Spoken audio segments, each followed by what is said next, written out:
Hello again, it's Locknoob, and here we have a handsomely red striped Squire Stronghold Euro cylinder.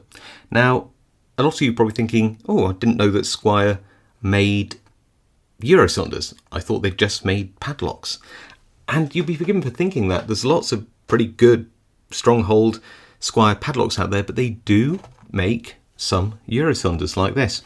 And if you look at the keyway, it's actually surprisingly tight keyway Euro cylinder at that.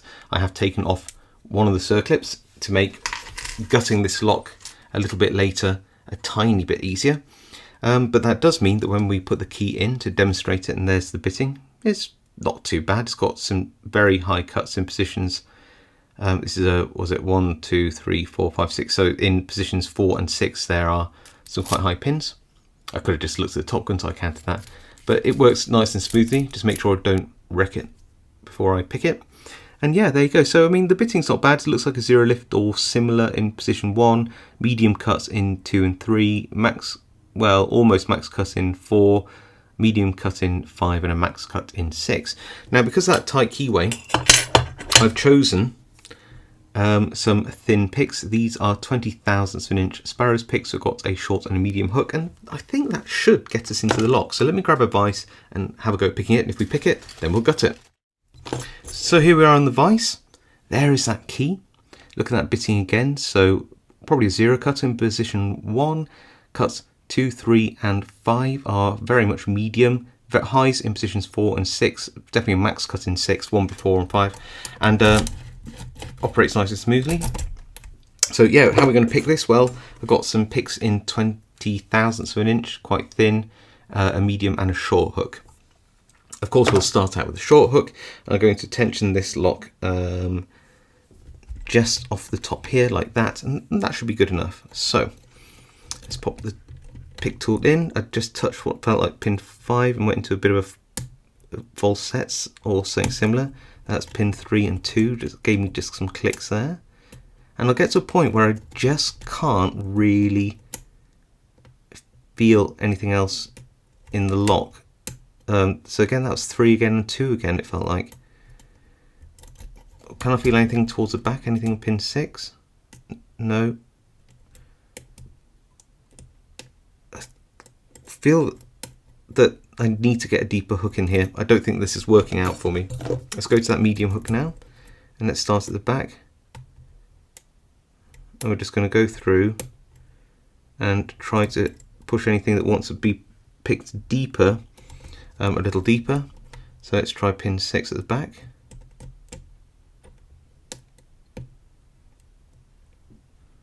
Nothing there yet, I don't think.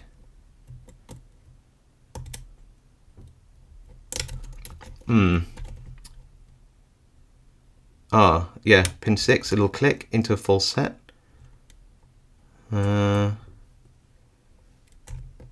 Try pin 4, bit of counter rotation, I think.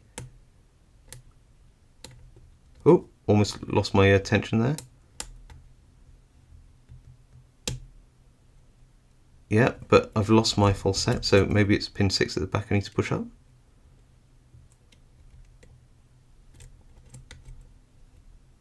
Oh, I'll just hit pin 4 and we're open. That's a very strange lock to pick.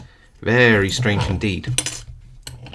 Though very hard to know what's going on. We definitely hit a false set. I got some counter rotation on what felt like pin 4. It felt a bit gritty. I was picking some pins a couple of times there.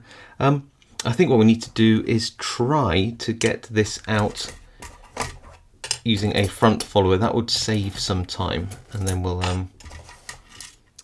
see what's it going on inside there. So I'm going to flip that all the way around, see whether I can get in using this shoe, which I can, which is good.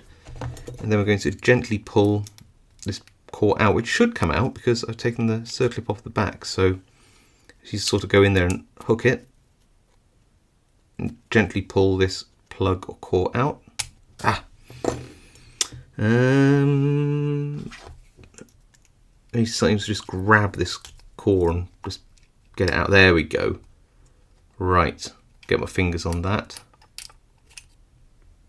Nothing came out, that's perfect. I'm going to leave that there. Then I'm going to quickly go in with this little follower.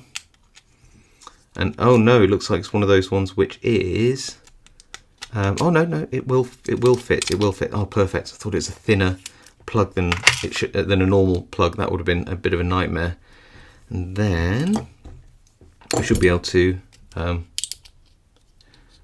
gut this. I'll do it from the front forwards, a bit easier. Hopefully I've got enough lighting to do this. So again, we're just going to gently try and catch that first pin. And that is just a standard, looks like steel, possibly anti-drill. And we've got a steel spring there as well by the looks of things. Can I pull that out? Yeah. Next pin is, again, looks like it's steel, a nice spool. And to make sure these springs don't get caught, I'm going to try to pull them out.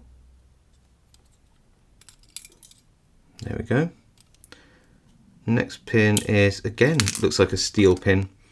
I've got a magnet, let's just see whether they are.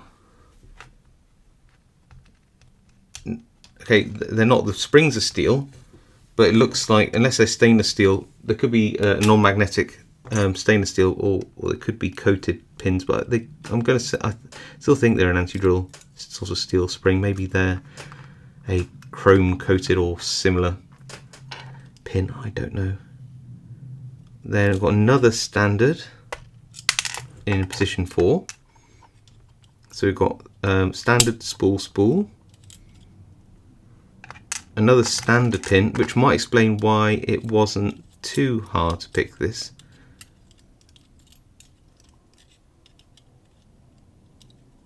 And the last one is standard. Yeah, that would explain why it wasn't overly hard to pick. There's only 2 standard pins, and also, unlike a lot of the Stronghold padlocks, they don't have an anti-bump. I mean, I think it says on here somewhere. No, it doesn't really say anti-bump, but they normally have an anti-bump core. But this one doesn't have the same features. Okay, we'll have a look at that in a minute. That's a bit strange. Bit surprised. Dump these springs out while we're there.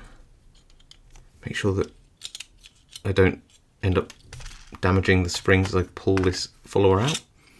But yeah, this red stripe is really just a cover for the breakaway part of the lock. It is an anti-snap lock, so that is good. But I can't see the famous Squier anti-bump feature where you got a barrel pin that sits on top of the core here, which you find a lot of the Stronghold padlocks. It's nice that they got an anti-snap core in here as well. Some anti-drill pins there, so that's quite nice. But yeah, a bit surprised. I expected this this feature to be in there, but yeah, not quite. Unless this is the feature here with these key pins. Oh, it could be that. Yes, it does have the feature, but it's on the key pins, not the driver pins. So these, if you look down here, there's a little ledge, and that means that some of these key pins can sit on that ledge. These ones here, instead of going all the way down to the where the key interacts. So basically, these short key pins here sit on the ledge and don't go all the way down to the keyway like that, while the ones with this extra long bit here do go all the way down and rest on the warding ledge where you'd expect. So yes, it's the key pins rather than the driver pins in this case, but that is an anti-bump feature to stop a bump key interacting with all of the pins all at the same time. These 2 short pins would be